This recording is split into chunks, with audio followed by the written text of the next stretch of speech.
Medical bag! Now! Open it! Hurry! She poisoned your daughter! I'm trying to save her! You carried the dessert. That is a lie! I didn't hurt anyone! I'm trying to save her! Call the police.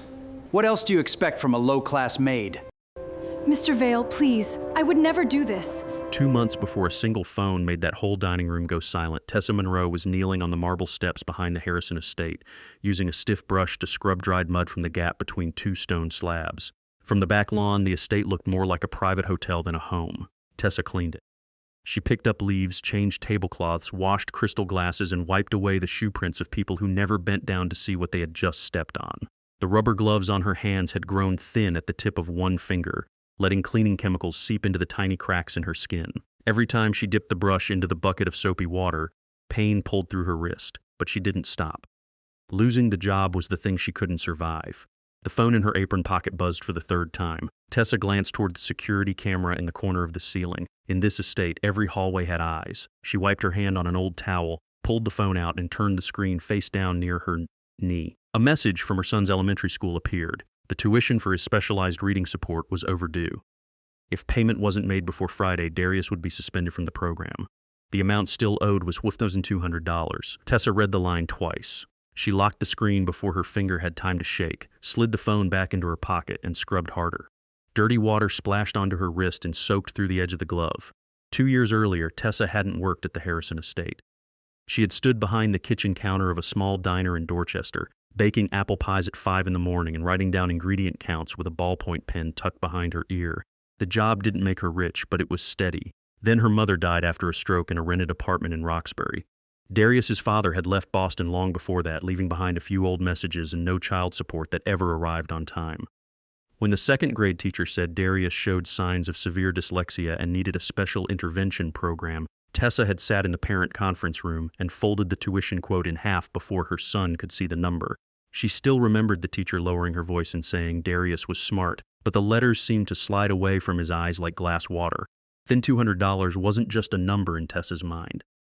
It was rented, medicine, electricity, gas. Dinners counted down to the last egg. She left the diner because the kitchen shift started too early and ended too late, and no one was left to stand at the school door waiting for her son at 3:15.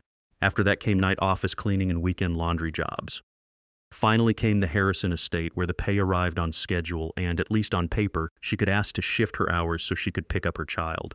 Tessa had never been ashamed of cleaning floors. Her mother used to say honest, clean work had dignity as long as you didn't lose the straightness in your back while doing it. What Tessa hated was the moment people looked at her gray uniform and stopped searching for her name on the small tag pinned to her chest. To them, she was help. To Darius, she was the person who read every line of his books slowly at night, even when her eyes burned from bleach and lack of sleep. Tessa. The voice behind her wasn't loud, but it was enough to stop the brush. Agatha Whitcomb stood at the service kitchen door, both hands folded neatly in front of her stomach. She wore a perfectly tailored black dress, her silver hair pinned into a low bun without a single strand loose. Everyone who worked in the estate knew Agatha didn't need to raise her voice to make someone feel smaller. Yes, Mrs. Whitcomb. Tessa stood and pulled her gloves straight. Agatha ran one red-painted finger lightly along the edge of the stone railing. How long will it take you to finish this area? 10 more minutes. 10 minutes ago, you told Miss Dunn in the kitchen the same thing. Tessa didn't answer right away. In this house, the truth didn't always help workers keep their jobs. I'll work faster, she said. Agatha stepped down one stair. You need to remember your boundaries. The east hallway, the 2nd-floor bedrooms, and the conservatory during Miss Isla's rest hour are all outside your area unless I ask for you.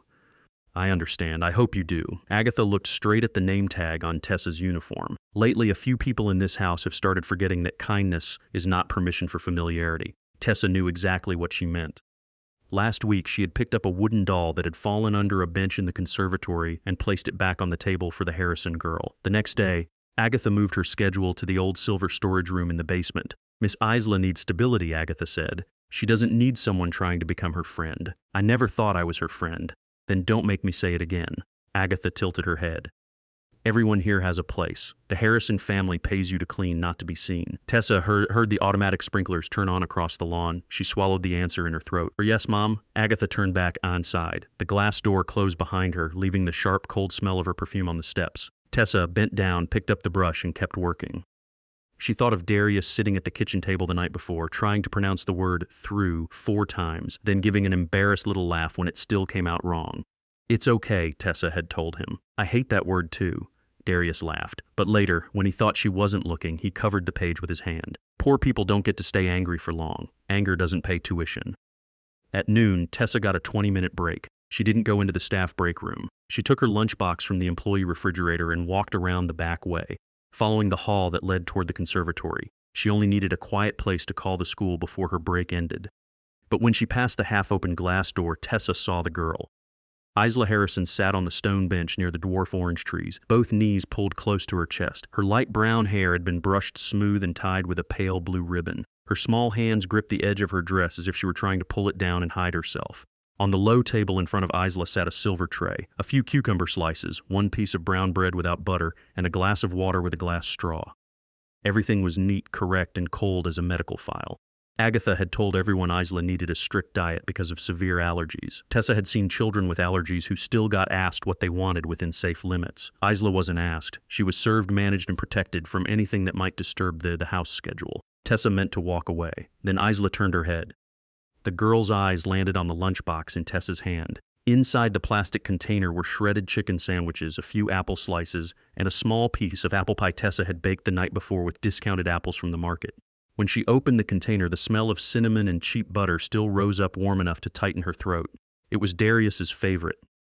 That morning, he had given her half of it and said he wasn't hungry. Isla kept looking. Tessa didn't step into the conservatory. She set the lunchbox on the low ledge outside the door, wrapped half the apple pie in a clean paper napkin, and placed it on the stone edge just inside the doorway, close enough for Isla to take if she wanted. She didn't say anything. She only stepped back the way someone might leave food for a small bird afraid of human hands. Isla didn't move. Tessa bent down to tie her shoelace. When she looked up, the pie was in Isla's hand. The girl lifted it to her nose first and smelled it very softly, then shook a tiny bite. A tear slid down her cheek. "Does it have butter?" Isla asked. Her voice was so small that Tessa thought she had misheard. She had worked here for nearly 4 months and had never heard Isla speak to anyone except her father. "A little," Tessa said. "Not much." Isla looked at her. "My mom used to make pie with butter." "Then I bet your mom's pie was very good." Isla nodded. She took another bite, smaller than the first one. Her shoulders lowered a little. "What's your name?" Isla asked. Tessa looked toward the hallway before answering. "Tessa." Isla repeated the name very quietly. "Tessa." Tessa glanced at her watch and startled. She had lost almost her whole break. "I have to get back to work," she said. Isla looked at the piece of pie left in her hand. "Will you work tomorrow too?" "Yes," Tessa said, "if they still need someone to clean the floors." Isla looked straight at her, serious like an adult. "I need you." Tessa only nodded, closed her lunchbox, and left the conservatory before her face could say too much. That afternoon, Harrison and Vale came home earlier than expected. Usually, the owner of the estate left before 7 in the morning and came back when Isla was already asleep. But that day, his meeting in Cambridge was canceled, and Harrison walked into the house at 4:12, just as the late afternoon light crossed the glass conservatory. He stopped on the second-floor balcony. Below him, Isla was standing near the doorway. His daughter wasn't hunching her shoulders, wasn't looking down at the floor, wasn't turning away because an adult stood nearby. She was holding the edge of Tessa's apron with 2 fingers, lightly, as if afraid that if she held on harder, the woman would disappear. On Isla's mouth was a small smile, a real smile, awkward and unfamiliar, but real. Harrison placed his hand on the railing. He only looked at his daughter. Then he saw the pie in Isla's hand. Tessa saw his shadow on the balcony, too. She immediately stepped back. Isla followed her gaze and looked up at her father. The smile on the girl's mouth hadn't fully faded yet. Harrison was about to walk downstairs, but Agatha appeared first. She moved very quickly through the glass hallway, her face tight as if she had caught an act of betrayal instead of a child eating pie. Tessa opened her mouth to explain, but Agatha had already snatched the apple pie from Isla's hand. "What did you feed her?" Isla flinched and stepped back. "Don't." Agatha didn't look at the girl. She spun toward Tessa. "What did I tell you about going near Miss Isla? I only." The slap landed before Tessa could finish the sentence. The sound snapped against the glass, dry and clear, making Isla freeze beside the dwarf orange tree. Tessa's turned to one side. Her cheek burned at once, but she looked at Isla because the girl had just made a short, sharp sound, the same sound Darius made whenever he tried not to cry in front of classmates. On the second-floor balcony, Harrison still stood. Agatha threw the remaining pie down onto the silver tray. "Trash, you dared to feed Mr. Harrison's daughter this trash?" Tessa slowly turned her face back. The red mark of the hand was beginning to show on her cheek. "It's apple pie," she said, low but clear. "No peaches, no nuts. I made it myself. You think you have the right to decide what's safe for her?" Isla took one step forward. I wanted it. Agatha turned to the girl, her voice softer, but her hand still gripping the piece of pie. Miss Isla doesn't understand. Staff sometimes don't know their limits. Tessa looked down at her shoes, but she didn't lower her head. I'm sorry if I broke the rule, she said, but she was able to eat it, and she talked. A short silence dropped between them. Harrison heard it. Agatha heard it too. She turned back toward Tessa with the fear of someone who had just seen the first crack in her absolute control. Go down to the laundry area, Agatha said. Starting tomorrow, you don't set foot in the conservatory again. Isla shook her head. No. Agatha bent down and placed a hand on the girl's shoulder, gentle on the surface, but with enough force to make Isla stiffen. Miss Isla is tired. We're going inside. Isla looked at Tessa. She only looked, her hand gripping the folds of her white dress. Tessa said nothing more. She knew if she said another word, she would lose her job that very afternoon, and if she lost the job, by Friday her son's name would be crossed off the reading support list. In that moment, Tessa heard the heater running behind the glass wall, the water bucket outside still tapping lightly against the stone steps, and the small sound of her own breathing.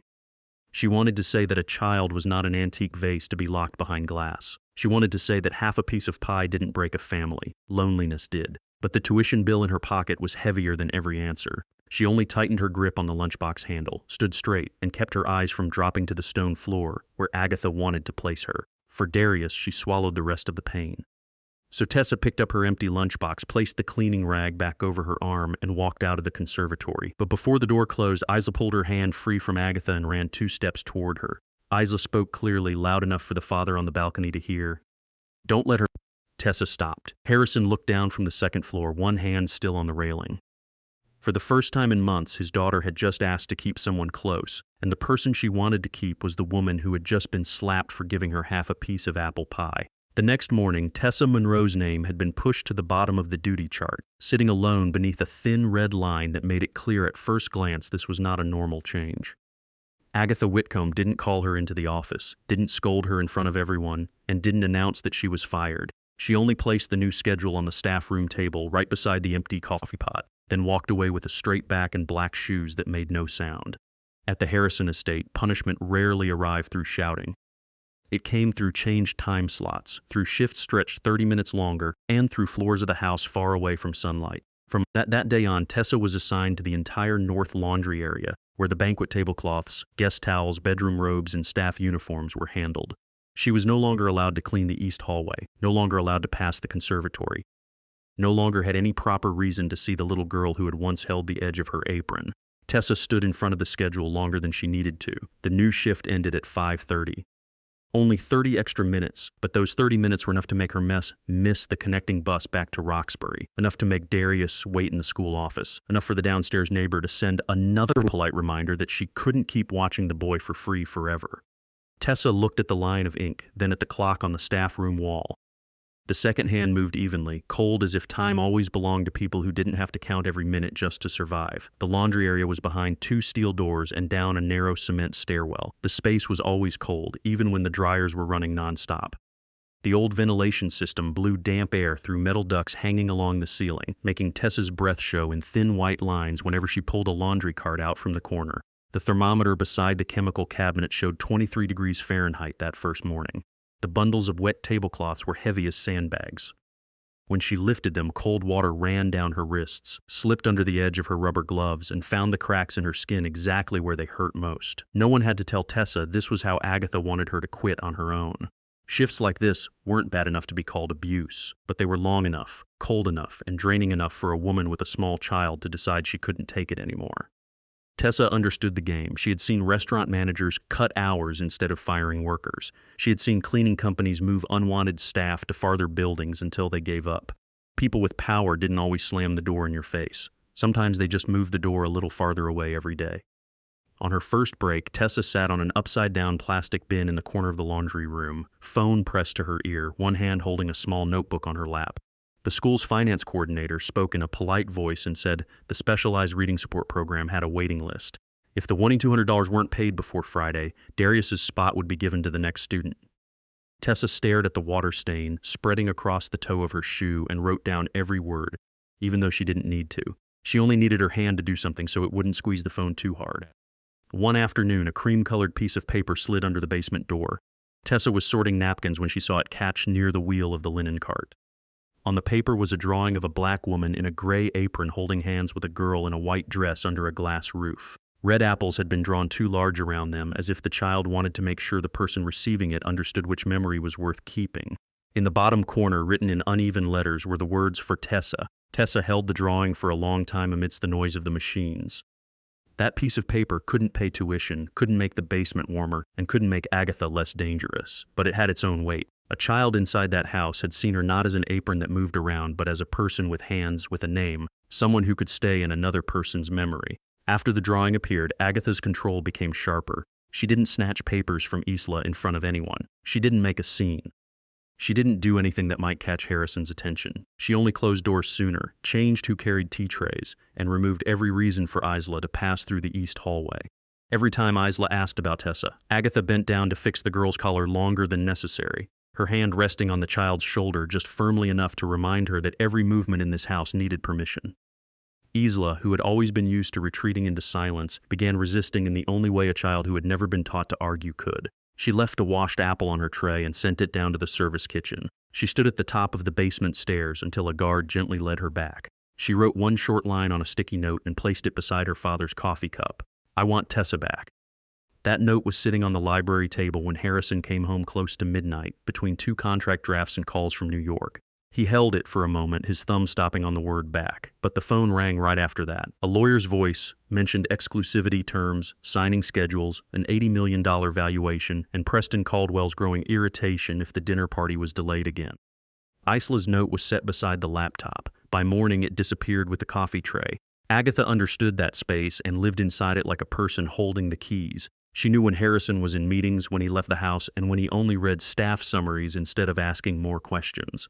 She knew a worker like Tessa could vanish from the main floor without anyone in senior management seeing anything worth noting. The only problem was that Isla had noticed, and to Agatha, the fact that a child in the Harrison house had chosen a woman who scrubbed floors over the estate manager was an insult she couldn't leave alone. The pressure on Tessa didn't come in one big blow. It came by piling up. Bus fare went up. The neighbors started charging extra to watch Darius after school. The school sent another deadline reminder. Her next paycheck had small deductions for the replacement uniform and break hours that didn't qualify for an allowance. Tessa wrote everything down in her notebook every night after Darius fell asleep. She counted the cash in an old flour tin, 40, 60, 100, 180, and 240. She set that money beside the tuition envelope and looked at them like 2 riverbanks with no bridge between them. The incident with the antique vase happened on a Thursday morning in the west hallway, where the display pieces sat behind low velvet ropes like a small museum. Rosa Martinez, a young immigrant cleaner who had been working there for a little over 2 months, had been assigned to dust before the flower team arrived. Rosa always walked softly, always apologized before she even touched anyone, and always held the staff manual close to her chest as if memorizing every rule might keep her from being thrown out. The blue ceramic vase fell when a wine delivery cart lightly bumped the door. There was no huge crash before it happened. Just 1 second, Rosa's hand slipping, a breath held in her chest, and then the sound of pottery hitting the floor and breaking into many small pieces. The sound froze the whole hallway. Rosa stood motionless, the color gone from her face, both hands still shaped like they were trying to hold something that was no longer there. Agatha appeared very quickly, as if she were always near places where other people might make a mistake. She looked at the broken pieces first, then at Rosa. She didn't need to shout. The sharp coldness on her face was enough to make the young woman tremble. The vase was said to be 19th century, separately insured, a gift from a collector to Harrison's father. To Agatha, its value wasn't in the glaze. It was a chance to turn an accident into a public lesson. Tessa stood at the end of the hallway with a stack of clean towels in her arms.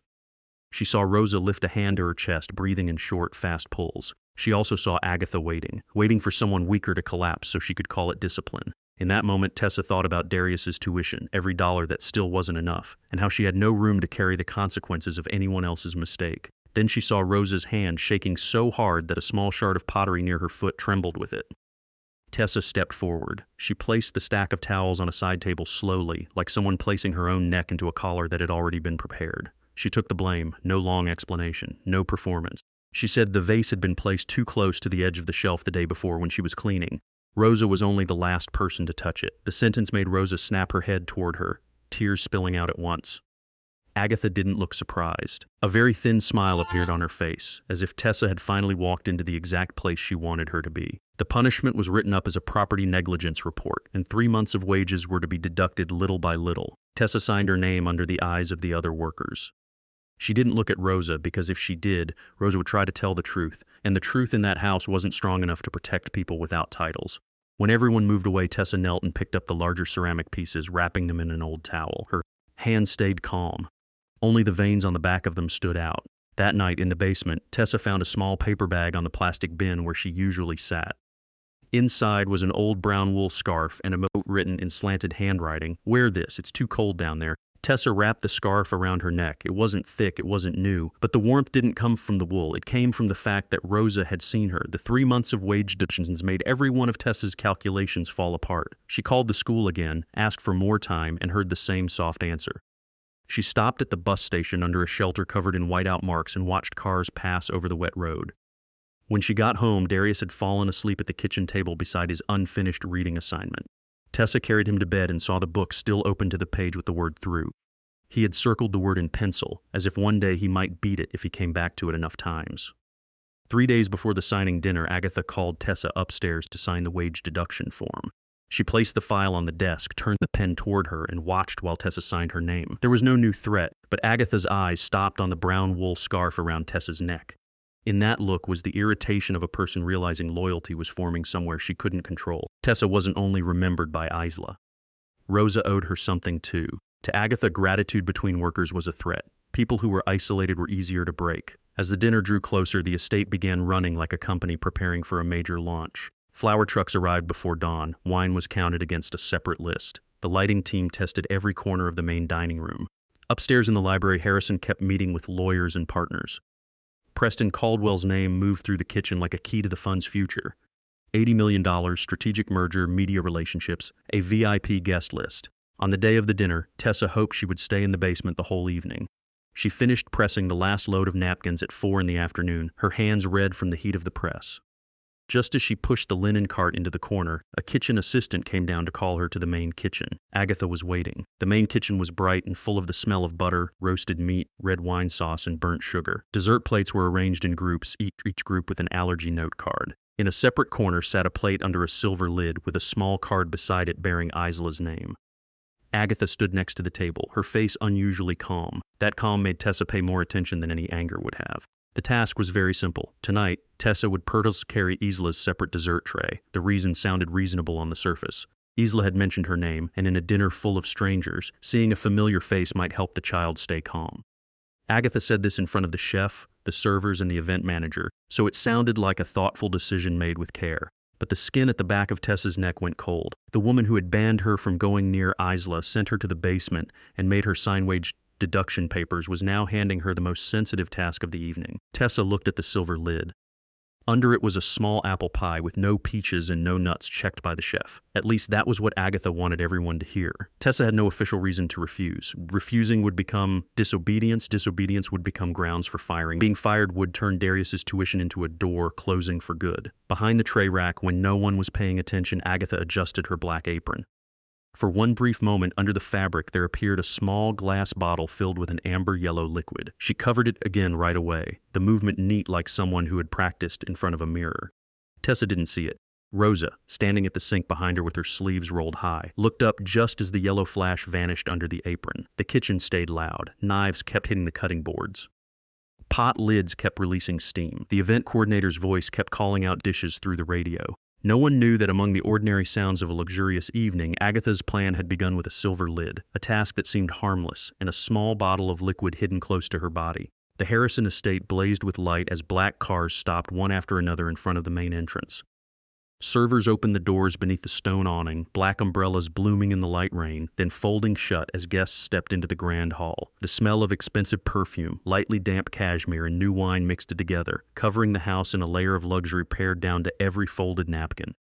In the main dining room, the long table was covered in a white tablecloth, and crystal glasses stood in perfect rows, each one reflecting the chandelier into tiny points of light. White peonies sat in the center of the table, tall enough to look elegant but low enough for guests to see one another. Preston Caldwell arrived with 2 lawyers, 3 board members, and several other CEOs, people who knew how to laugh quietly, shake hands firmly, and look at another man's home as if they were judging an investment. Harrisonville stood at the head of the room. His dark suit fitted perfectly, his face calm. Tessa did not belong in that light. She stood behind the kitchen door, holding the dessert tray, eyes lowered to her old black shoes, which had been wiped twice but still couldn't hide the crack near the toe of the right shoe. Every step onto the thick Persian rug reminded her that people like her were supposed to walk close to the wall. On the silver tray was the small apple pie meant only for Isla. The lid had been opened. Agatha stood near the dining room entrance, watching every staff member's movement with eyes that missed nothing. When Tessa passed her, Agatha only tilted her head very slightly, just enough to push her forward. Behind her at the sink, Rosa was drying her hands. The young woman's eyes stayed on the dessert tray longer than usual. The memory of the amber-yellow glass bottle flashed in her mind, but the kitchen was too loud. She still hadn't understood what she had seen. Isla sat beside her father, small against the tall velvet-backed chair. She wore a pale blue dress, her hair tied with a matching ribbon, both hands resting in her lap. In front of her was a small set of silverware and a glass of water. She wasn't watching the adults raising their glasses around her. She only looked up when Tessa walked in. The change was tiny, but Harrison noticed it. Isla's shoulders, which had been lifted tight since the beginning of dinner, lowered a little. Tess stopped half a step from the table and placed the pie in front of Isla with both hands. She didn't bow too low, didn't act familiar, and didn't let her eyes stay too long. But when she stepped back, Isla looked at her like she had just brought the only thing in the room that smelled like home. Isla cut the first piece of pie very small.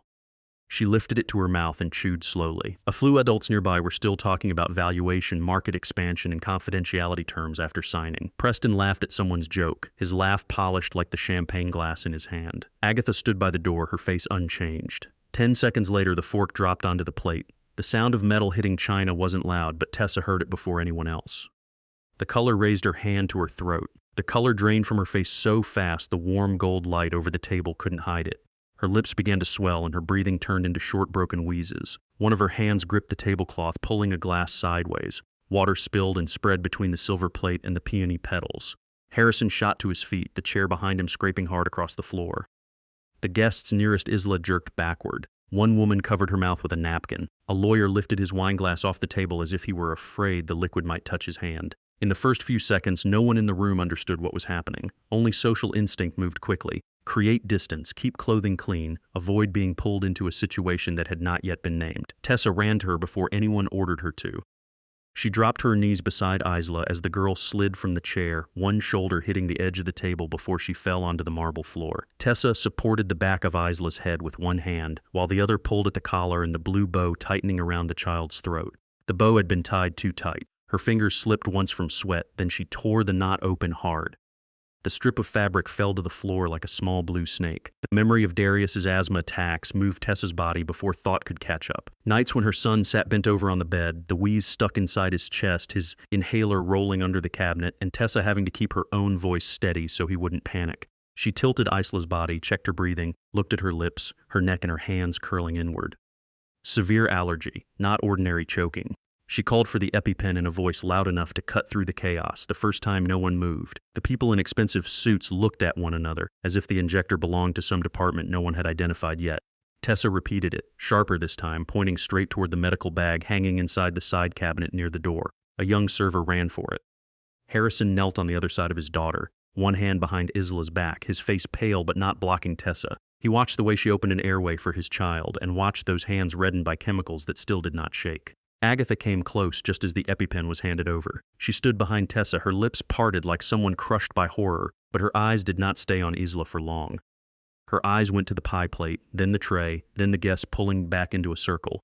Tessa snapped the injector cap off, pressed the needle end against Isla's outer thigh through the dress, and held it long enough. Isla's body jerked, her breath still wheezing, but it did not stop completely. Harrison held his daughter's shoulders and called her name in a voice so small only the people closest to him could hear. Right then, the story in the room was turned. Agatha pressed a hand to her mouth, tears appearing so quickly they looked prepared. She pointed at Tessa, her voice breaking just enough for everyone to hear. The first accusation fell while Isla was still fighting for breath.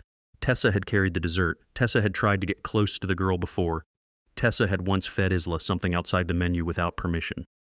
Peaches were mentioned like evidence that did not need to be checked. One single word was enough to make Harrison lift his head. The air in the room changed. The eyes that had just looked at Tessa as a rescuer began sliding back into suspicion. A few guests turned to each other very quietly, but that quiet was worse than shouting. It was the sound of the upper class trying to fit a disaster into the easiest story for them to believe. The woman in the gray uniform had crossed a line and brought resentment into a rich home. Preston Caldwell stood beside the table, champagne glass still in his hand. A thin smile passed over his face as he looked at Tessa kneeling on the stone floor, her uniform shifted out of place, one cheek still carrying the faint bruise from the slap days earlier. He said very little, but enough for the words to spread like oil across water. To him, a maid did not deserve the presumption of innocence. The people around him didn't disagree. They only turned their faces away in the way people do when they want an ugly thing handled quickly. When a child collapses, the first instinct of many people who call themselves upper class is not to bend down and help. It is to step back so they won't be involved. But the instinct of a poor mother is different. She rushes in, drops to her knees on the cold stone floor, and uses the same hands that were just looked down on to protect the breath of a child who is not her own. If this cruelty is already making your chest tighten, stay with me a little longer. And if you believe good people deserve to be seen before a whole room condemns them, leave a sign of support under this video. Because right after this moment, the trap built in silence will begin turning back on the person who created it. The ambulance was called while the room was still in chaos. A server brought over another medical bag. The head chef stood at the kitchen door, his face gray, repeating again and again that the pie had been checked. But his words were swallowed by the wave of accusation that Agatha controlled so carefully. She didn't need to keep screaming. She only needed to tremble at the right moment, press a hand to her chest at the right moment, and repeat that she had warned everyone about Tessa getting close to Isla. Loose pieces were being arranged into a cruel picture. Tessa stayed beside Isla until the paramedics entered the room. She stepped back only when they took over, but her knees didn't hold steady right away. An old bleach stain on her sleeve brushed against the marble floor as she pushed herself up with one hand. She wanted to explain. She had asked what was in the pie. She wanted to say that if there were peaches in it, she would be the last person who wanted Isla to eat it. But every explanation ran into the same simple image. She had carried the plate. Isla ate. Isla collapsed. Rosa stood at the kitchen door, both hands wrapped around a dish towel. Her face had gone pale. She looked at Agatha, then at Tessa, then toward the tray rack where earlier she had seen that flash of amber yellow. Something inside her started connecting the images together. But around her were lawyers, CEOs, security guards, paramedics, the owner of the houses, and the head housekeeper. She was a young worker who had barely escaped being blamed for a broken antique vase. Fear tightened around her throat. Her hand moved down to the pocket of her apron where her phone rested, a horn suddenly heavier than usual. Harrison followed the stretcher out into the hall. Isla was placed onto it, an oxygen mask covering most of her small face. She tried to open her eyes once.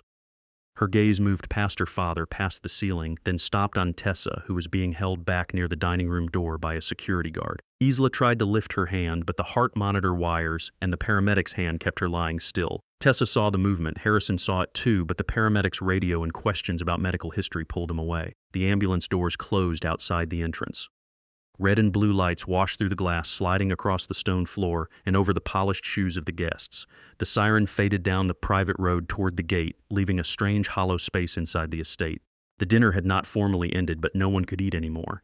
The tablecloth was still white, the flowers were still fresh. The $80 million contract still sat inside a leather case on a side table. Only a child had just been carried away in anaphylactic shock, and a woman in a gray uniform was standing in the middle of the room. Harrison came back a few minutes later. He walked into the dining room with his phone still in his hand. His face no longer carried the open panic of a father.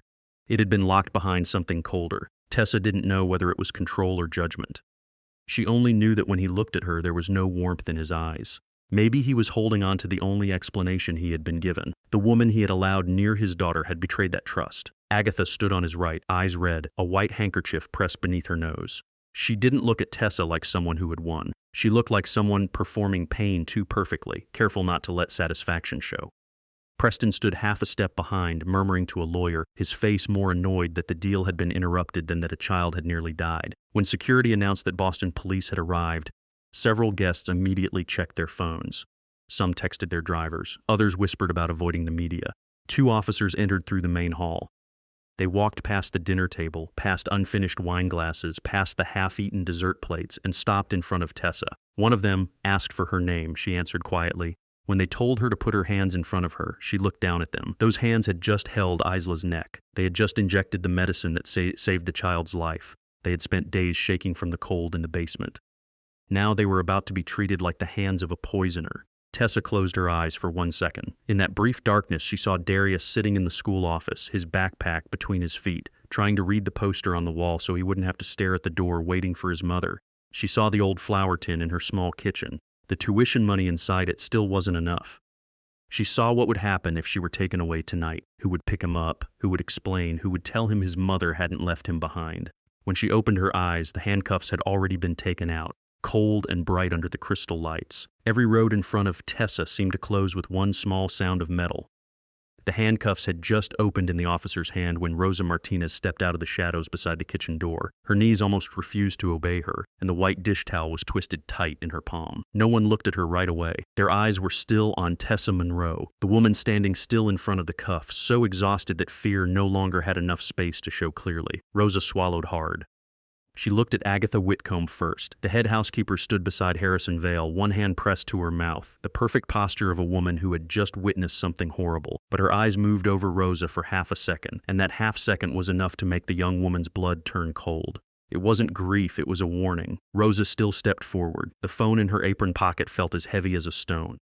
She remembered the broken vase, remembered Tessa putting her own name on the report to save Rosa from the police, and remembered the old wool scarf she had left in the basement.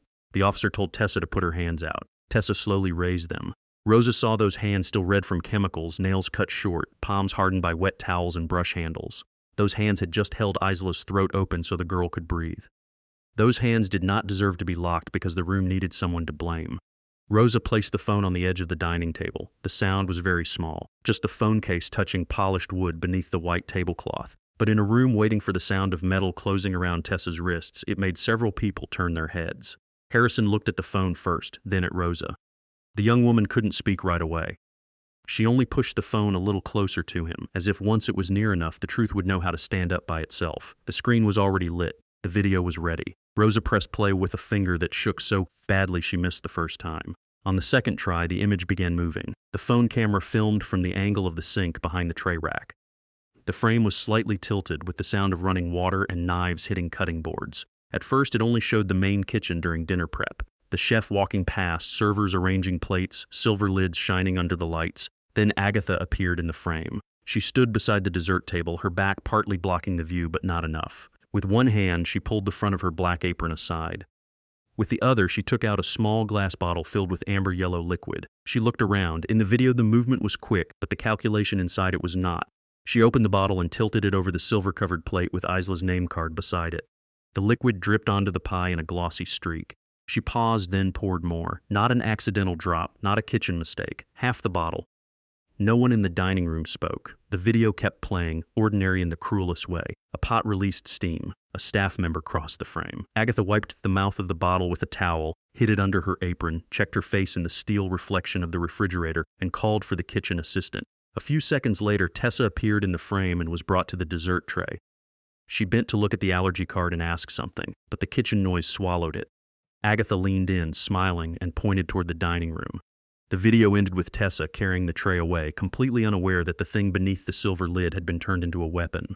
The silence in the dining room was not like an ordinary shock. It had the weight of dozens of people realizing they had stood on the wrong side simply because of a woman's uniform.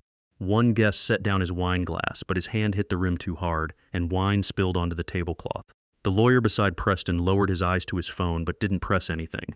Agatha did not move for the first few seconds. Her face still held the shape of pain, but the color had drained from her cheeks. The white handkerchief fell from her hand and landed at her feet like a prop whose scene had ended. She looked at Harrison, then at the phone, then at the officers. Her mouth opened, but no sentence came fast enough to outrun the video everyone had just seen. Harrison did not shout. That was what made the room more afraid. He only stood very straight, one hand resting on the back of the chair where Isla had been sitting just minutes earlier. Water still marked the tablecloth. The blue bow Tessa had torn open still lay under the chair, and beside the half-eaten pie was his daughter's small fork. Harrison looked at all of it before he looked at Agatha. When his eyes stopped on her, everyone who had ever done business with him understood that a door had closed. Agatha started talking, but her defense came out in pieces that did not fit together. She mentioned procedure, mistakes, fear for Isla and Tessa as a disruptive presence in the house. The more she spoke, the smaller she became in front of the clear images that had just appeared on the screen. When the truth has time, angle, light, and your own hand inside the frame, every performance starts peeling off. Harrison took out his phone. He did not take his eyes off Agatha as he called his head of legal.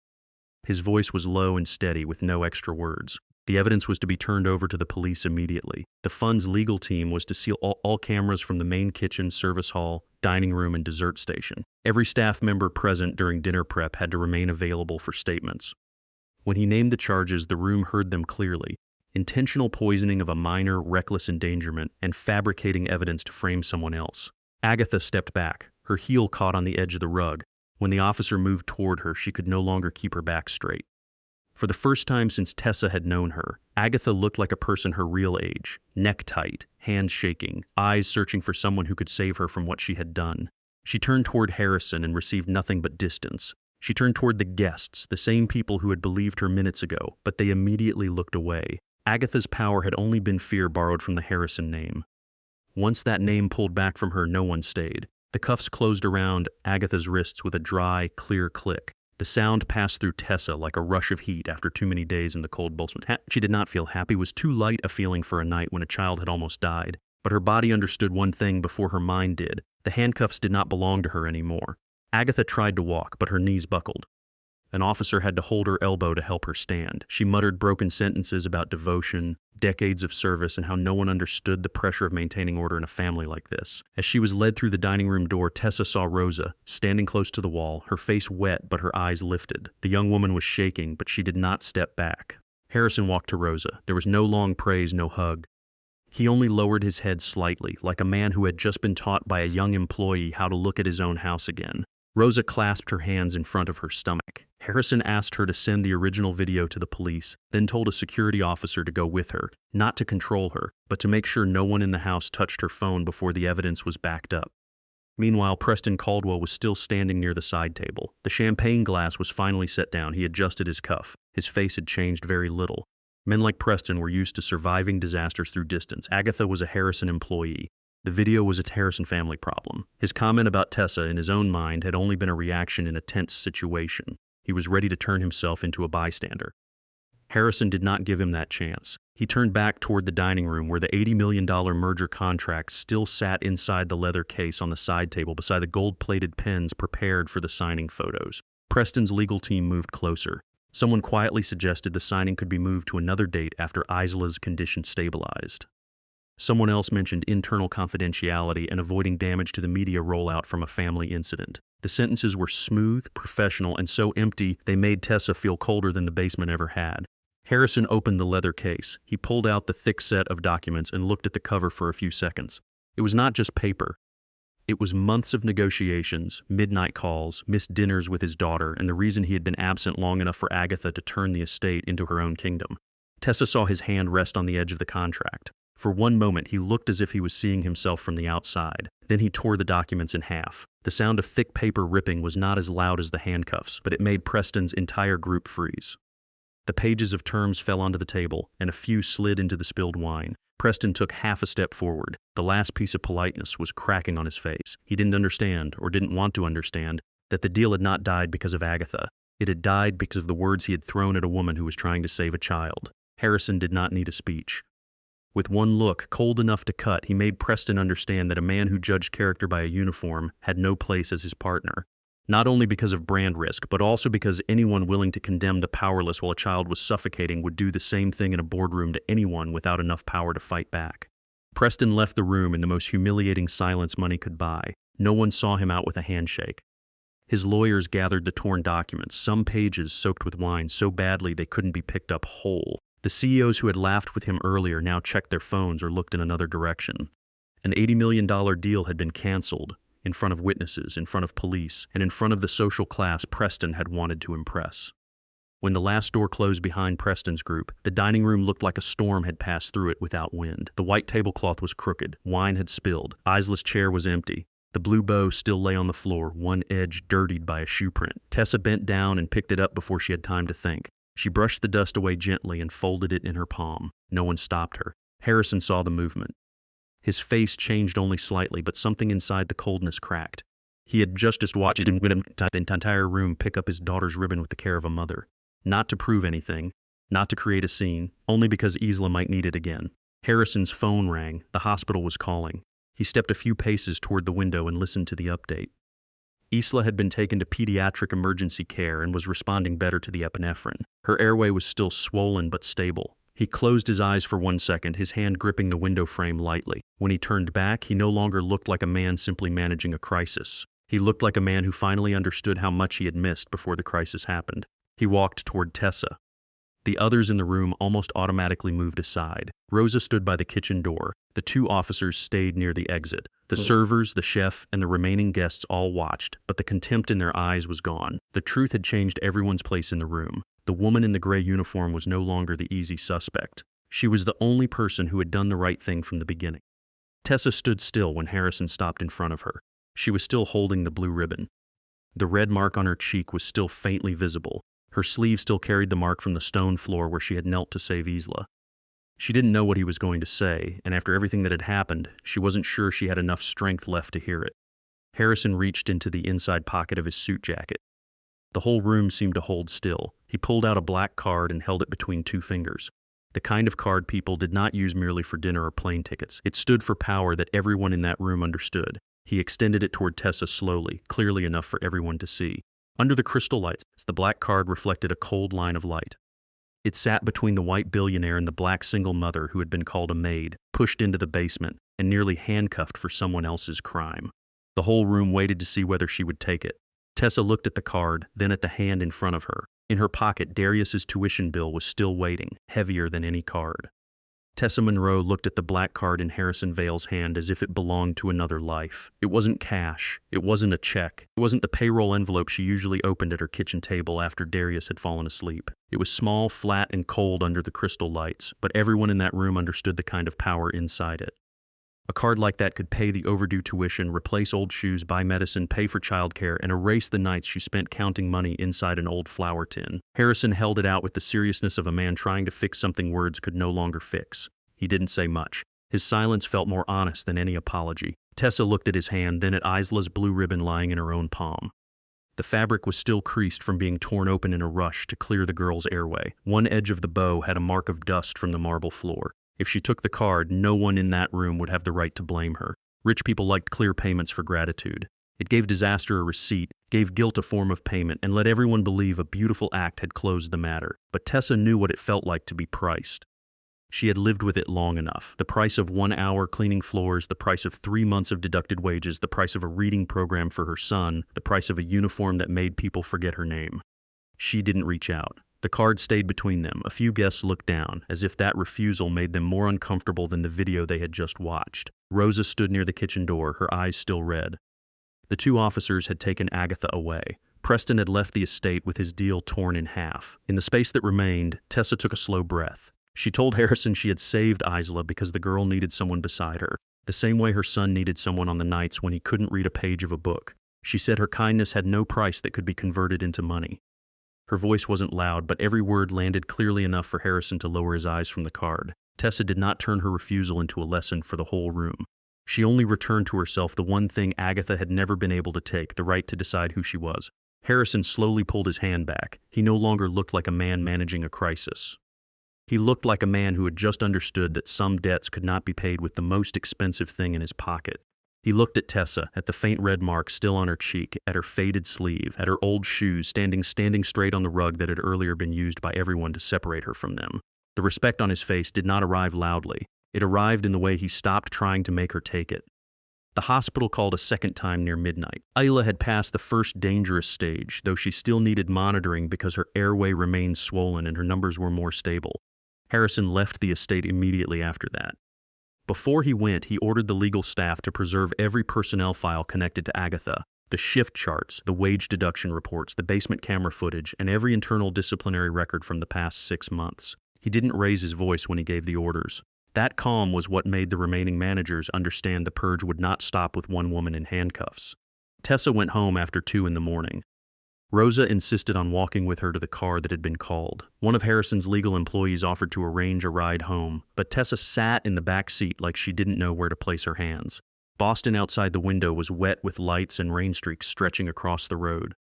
When the car stopped in front of her apartment building in Roxbury, she thanked the driver. stepped out with her old cloth bag over her shoulder, and Isla's blue ribbon was folded in her coat pocket. Darius was asleep on the neighbor's sofa, his backpack hugged to his chest. Tessa knelt beside him and stroked his hair. The boy opened his eyes sleepily and asked if she had to go back to work. She shook her head before she had time to think. That night, she didn't yet know what tomorrow would look like, but she knew she couldn't return to that estate as someone who could be shoved into a basement and told she was lucky to still have a job. 3 days later, Isla was discharged from the hospital. The first thing the girl asked about was not the party, not Agatha, and not the pie. She asked where Tessa was. Harrison heard the question in the hospital room, where the smell of sanitizer clung to the white blankets and the heart monitor beeped steadily beside the bed. Isla was still weak, her lips were still dry, and there were tape marks on her wrist from the IV. But when she said Tessa's name, her voice had more strength in it. Harrison sat beside the bed, one hand resting on the blanket, and understood that his daughter didn't just want to thank the woman who had saved her life. Isla wanted to find the first person who had made the house feel less like a place she had to endure. That afternoon, Harrison drove himself to Roxbury. No driver, no escort, no black card in his hand.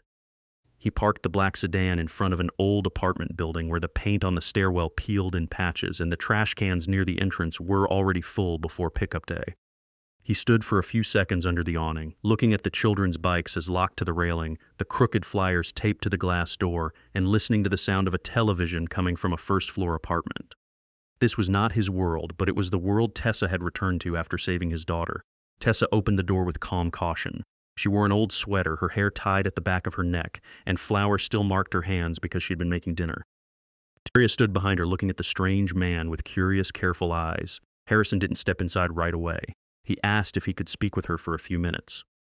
Tessa looked at her son, then opened the door wider. The apartment was small and neat, smelling of dish soap and something baking. On the kitchen table were Darius's reading book, a few worksheets, and an open tuition envelope.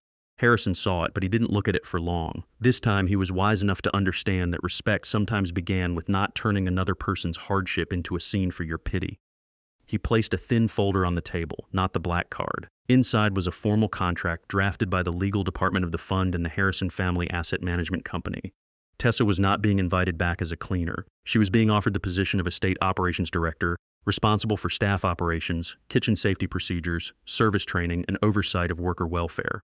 The six-figure salary was clearly written out, along with health insurance, a work schedule with protections for childcare time, and an education trust for Darius that would cover his specialized reading support through high school. Tessa read slowly. She did not react like someone who had won the lottery. She read each page like a person too familiar with small print changing her life. When she reached the education trust, her finger stopped on Darius's name. The boy was standing by the refrigerator, trying to pretend he wasn't listening, but his shoulders had gone tight.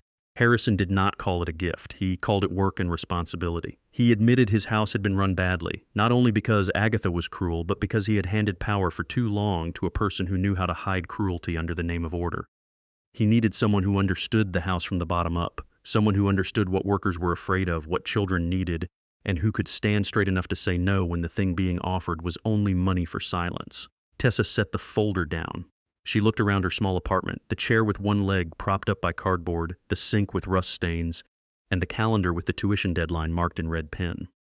Then she looked at Darius. Her son looked back, not begging her to accept and not pushing her to change their lives. But in his eyes was the thing she had been fighting for years to keep alive, a chance. She accepted not because of the car outside, not because of status, and not because she wanted to step into Harrison's world. She accepted because, for the first time, what was being handed to her was not pity. It was a position with a name, a salary, responsibility, and the power to protect others from being crushed the way she had almost been crushed. 1 month later, the great kitchen inside the Harrison estate was brighter than before. Not because of the new lights, though Harrison had replaced every old bulb in the basement. It was brighter because people no longer lowered their voices every time a door opened. The shift chart was posted openly. The laundry room heating system had been repaired. Isla's allergy protocol had been rewritten, with 2 independent checks, automatic camera storage, and EpiPen boxes placed in the correct locations and checked every week. Rosa still worked there, but she no longer walked as if the floor might blame her for existing. She had been moved into official service staff and was taking evening English classes through a new employee support fund. Whenever she passed Tessa, she didn't talk about the old debt between them. She simply worked with steadier hands, as if that was the best way to honor what had been saved.